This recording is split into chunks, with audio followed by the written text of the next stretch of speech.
Following up on my colleague, I would like to ask a question. It concerns the topic of historical memory and its preservation. Rather so. But how do you think?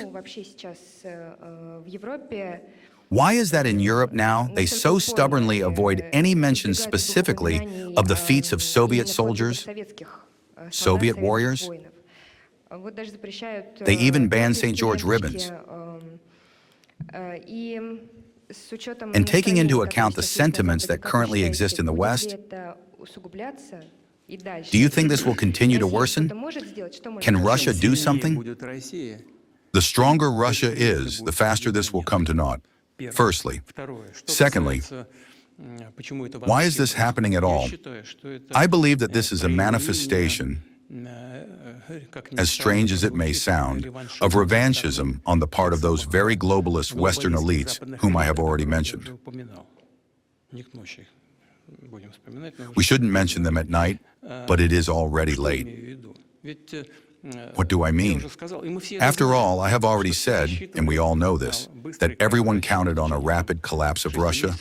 Within 6 months, everything should have, in their opinion, fallen apart. Enterprises should have stopped. The banking system should have ceased to function. Millions of people should have ended up on the street.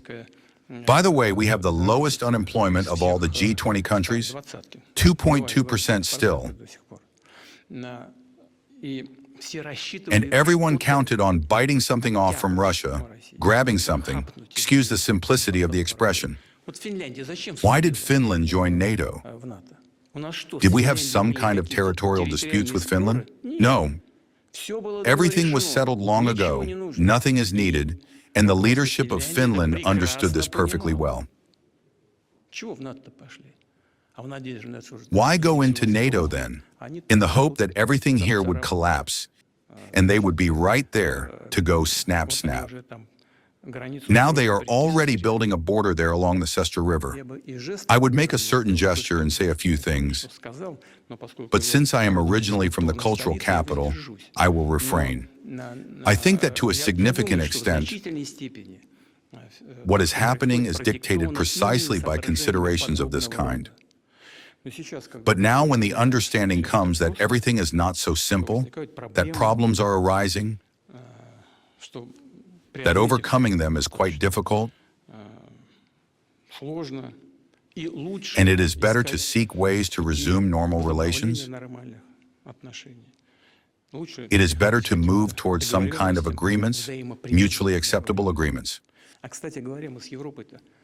By the way, we always built relations with Europe on the principles of mutual respect and consideration of interests. This is not an empty diplomatic phrase, we did exactly that. Today, not everyone talks to Europe this way, but we only ever talk that way.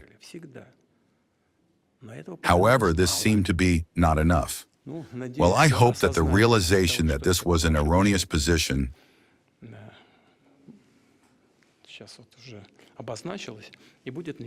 has already emerged and will gain momentum and strength. And in the ultimate end, we will nevertheless restore relations with many countries that today are trying to anathematize our relations. But the sooner this happens, the better it is both for us and, in this case, for the European countries. Thank you very much. It's time to wrap up. Happy holiday, happy Victory Day. Goodbye.